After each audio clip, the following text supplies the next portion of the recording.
தண்ணீரின் ஒவ்வொரு துளியையும் சேமிக்க உறுதி எடுத்துக்கொள்ள வேண்டும் என நாட்டு மக்களுக்கு பிரதமர் மோடி அழைப்பு.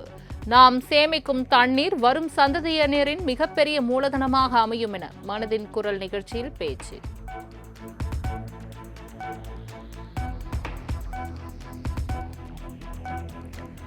பாதுகாப்புத்துறை, உற்பத்தி, ஏற்றுமதி மற்றும் கூட்டு ஒப்பந்தங்களில் இந்தியா புதிய உயரங்களை தொட்டு வருகிறது என பிரதமர் மோடி பெருமிதம்.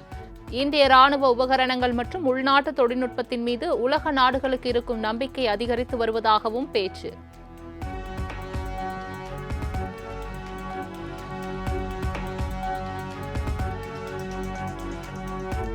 மத்திய கல்வி அமைச்சராக கூடுதல் பொறுப்பேற்றார் பிரகலாத் ஜோஷி. தர்மேந்திர பிரதான் ராஜினாமா செய்த நிலையில் பணிவுடனும் ஆழ்ந்த கடமை உணர்வுடனும் இப்பொறுப்பை ஏற்பதாக பேச்சு.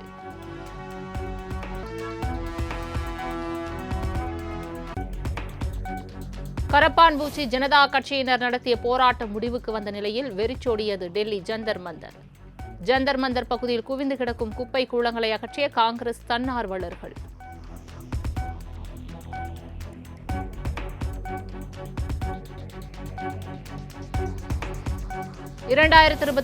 ஆண்டில் நடைபெறும் கர்நாடக சட்டமன்ற தேர்தலில் போட்டியிடப் போவதில்லை என அம்மாநில முன்னாள் முதலமைச்சர் சித்தராமையா அறிவிப்பு.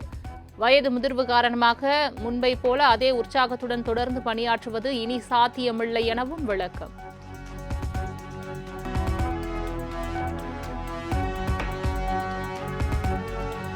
அதிமுக எம்எல்ஏ பதவியை ராஜினாமா செய்த மரகதம் குமரவேல் உள்ளிட்ட 4 பேரும் வரும் 30ஆம் தேதி நேரில் ஆஜராக சட்டப்பேரவை செயலாளர் சாந்தி அழைப்பு. அதிமுக எம்எல்ஏக்கள் ராஜினாமா தொடர்பாக அக்கட்சியின் பொதுச் செயலாளர் எடப்பாடி பழனிசாமியும் ஆஜராக வேண்டும் எனவும் நோட்டீஸ்.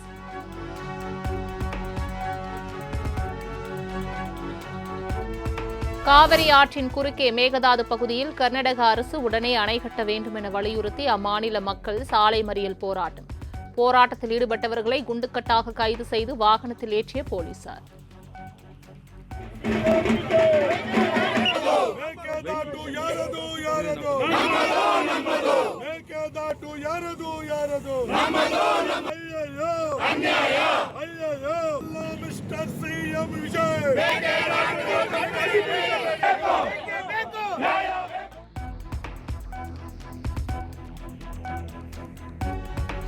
தமிழ்நாட்டில் MBBS மற்றும் BDS படிப்புகளுக்கு விண்ணப்பிக்க கால அவகாசம் நீட்டிப்பு.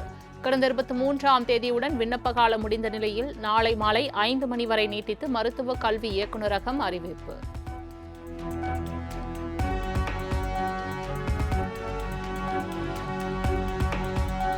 தூத்துக்குடியில் விசாரணை கைதி அருணாச்சலம் கடந்த 23ஆம் தேதி மர்மமான முறையில் உயிரிழந்த விவகாரம்.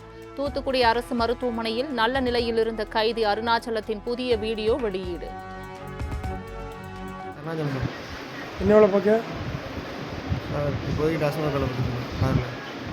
உடம்பு எப்படி இருக்கு? இப்போ நல்லா இருக்கு. எந்த வார்டில் இருக்கு? எந்த ஹாஸ்பிட்டல்?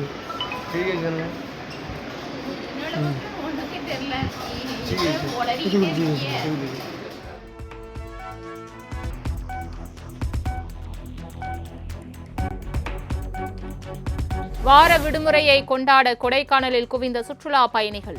பிரையன் பூங்காவில் வண்ண வண்ண மலர்களை கண்டு ரசித்தும் சுற்றுலா தலங்களில் செல்ஃபி எடுத்தும் உற்சாகம்.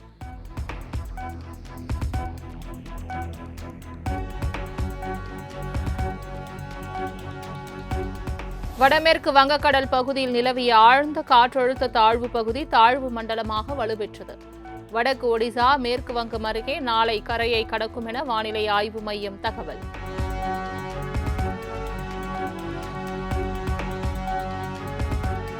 தமிழகம், புதுச்சேரி, காரைக்காலில் ஆகஸ்ட் 1ஆம் தேதி வரை மிதமான மழைக்கு வாய்ப்பு. சென்னை வானிலை ஆய்வு மையம் அறிவிப்பு.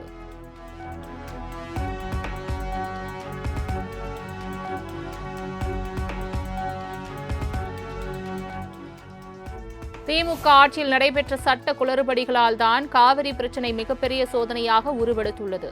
தமிழகத்தின் வாழ்வாதாரமான காவிரி நீர் பிரச்சினைக்கு திமுகவே காரணம் என்றும் அமைச்சர் ஆதவ் அர்ஜுனா பகிரங்க குற்றச்சாட்டு.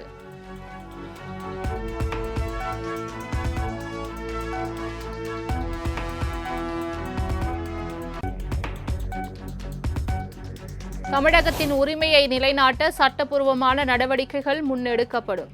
காவிரி டெல்டா விவசாயிகளின் வாழ்வாதாரத்தை முதலமைச்சர் விஜய் தலைமையிலான தாவேக அரசு மீட்டெடுக்கும் என்றும் அமைச்சர் ஆதவ் அர்ஜுனா திட்டவட்டம்.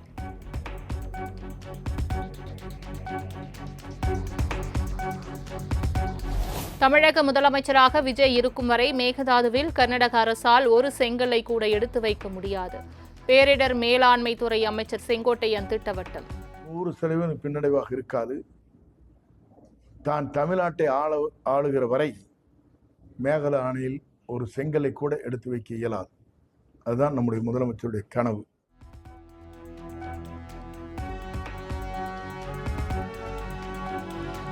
மேகதாது விவகாரத்தில் கன்னட அமைப்பினரின் சாலை மறியல் போராட்டத்தால் ஓசூர் எல்லையிலேயே நிறுத்தப்படும் தமிழக பேருந்துகள். ஒருபுறம் போலீஸ் குவிக்கப்பட்டிருக்கும் நிலையில் மறுபுறம் பேருந்துகள் பாதியிலேயே நிறுத்தப்படுவதால் பொதுமக்கள் கடும் பாதிப்பு.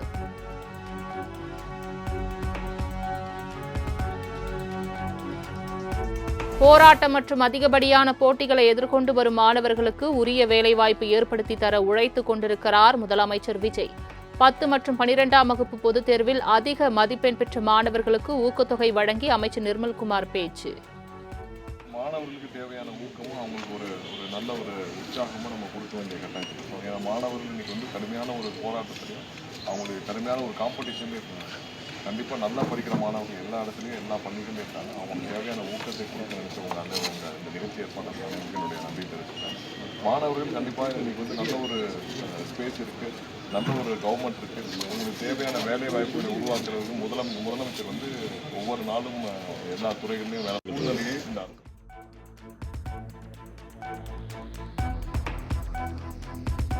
தமிழ்த்தாய் வாழ்த்து பாடல் விவகாரத்தில் தமிழர்களின் உணர்வுகளோடு மீண்டும் மீண்டும் விளையாடுவதை நிறுத்திக் கொள்ள வேண்டும். தமிழ் மொழி, தமிழ் கலாச்சாரத்தை துச்சமென மதித்து அதிகார அத்துமீறலில் ஈடுபடும் அமித்ஷாவின் செயல் கடும் கண்டனத்திற்குரியது என்றும் மாணிக்கம் தாகூர் அறிக்கை.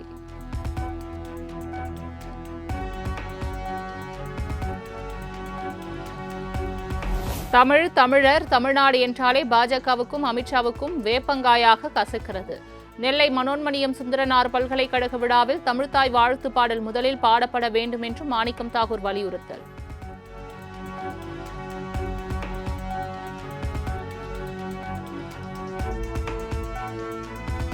நீட் தேர்வை ரத்து செய்ய கோரி சென்னை சைதாப்பேட்டை பனகல் மாளிகை அருகே மாணவர் அமைப்பினர் போராட்டம். தடுப்புகளை கடந்து செல்ல முயன்றவர்களை குண்டுக்கட்டாக கைது செய்தது காவல்துறை.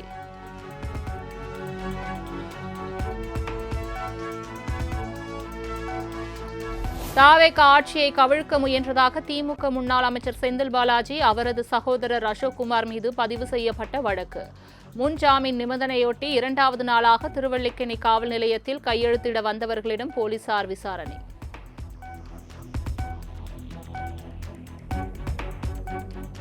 மதுரை, கோவை மாநகரங்களில் மெட்ரோ ரயில் திட்டத்திற்கு மத்திய அரசு மீண்டும் மறுப்பு. இரு நகரங்களிலும் மெட்ரோவால் போக்குவரத்து நேரம் குறையும் என நம்பவில்லை என மத்திய அரசு விளக்கம்.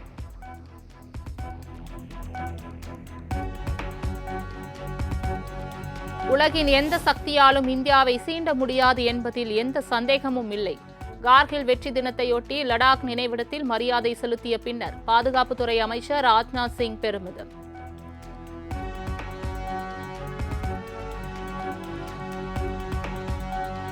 ஆக்கிரமிப்பு காஷ்மீர் தவிர வேறு எந்த பிரச்சினை குறித்தும் பாகிஸ்தானுடன் இந்தியா பேச்சுவார்த்தையில் ஈடுபடாது. ஆபரேஷன் சிந்தூர் நடவடிக்கையின் போது தீவிரவாதிகள் மற்றும் அவர்களுக்கு ஆதரவளிக்கும் நாடுகளையும் இந்தியா தனித்து பார்க்காது என்றும் ராஜ்நாத் சிங் திட்டவட்டம்.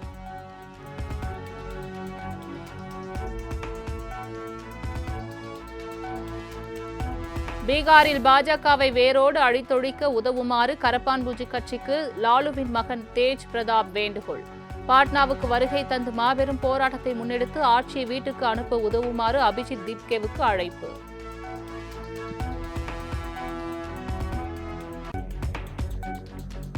கோவை கோணியம்மன் கோவிலில் கடந்த 15ஆம் தேதி நடந்த காணிக்கை என்னும் பணியின் போது ஒரு உண்டியல் பணத்தை திட்டமிட்டு திருடியதாக புகார். கோயில் ஊழியர்கள் 4 பேர், திருட்டை கண்டுபிடிக்காத அதிகாரிகள் 4 பேர் என மொத்தம் 8 பேரை அமைச்சர் ரமேஷ் பணியிடை நீக்கம் செய்து உத்தரவு. சிவகாசி அருகே பேர்நாயக்கன்பட்டியில் உள்ள பட்டாசு ஆலையில் மின்கசிவு காரணமாக தீ விபத்து. மத்தாப்பு தயாரிப்பு ஆலையில் காகித அட்டைகள் தீயில் எரிந்து சேதமடைந்ததாக தகவல்.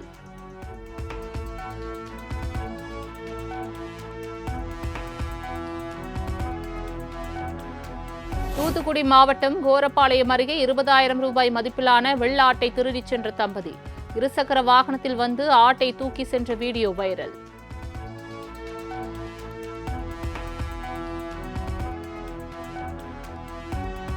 வருசநாடு மலை கிராம மக்களை ஸ்ரீவில்லிபுத்தூர் மேகமலை புலிகள் காப்பக ஆக்கிரமிப்பாளர்கள் என கூறி வெளியேற்ற எதிர்ப்பு. கடமலைக்குண்டு உள்ளிட்ட மலை கிராம மக்கள் 100க்கும் மேற்பட்டோர் கவன ஈர்ப்பு போராட்டத்தில் ஈடுபட்டதால் போலீசார் குவிப்பு.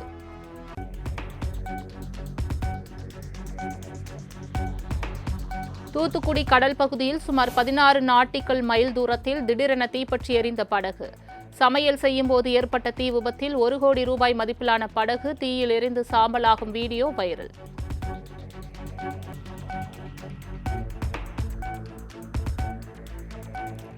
வார விடுமுறையை முன்னிட்டு தென்காசி குற்றால அருவிக்கு படையெடுத்த சுற்றுலா பயணிகள்.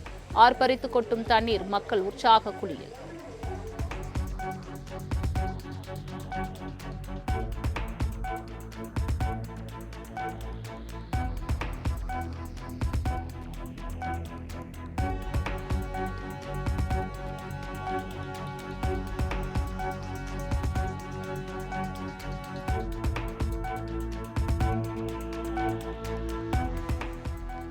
கணவரை விட அதிக வருமானம் ஈட்டும் மனைவிக்கு ஜீவனாம்சம் வழங்க உத்தரவிட முடியாது என மறுத்த மும்பை உயர்நீதிமன்றம். வெளிநாட்டில் வசிப்பதற்கு அதிக செலவாகிறது என்ற ஒற்றை காரணம் மட்டும் ஜீவனாம்சம் வழங்குவதற்கான காரணியாக இருக்க முடியாது என கருத்து.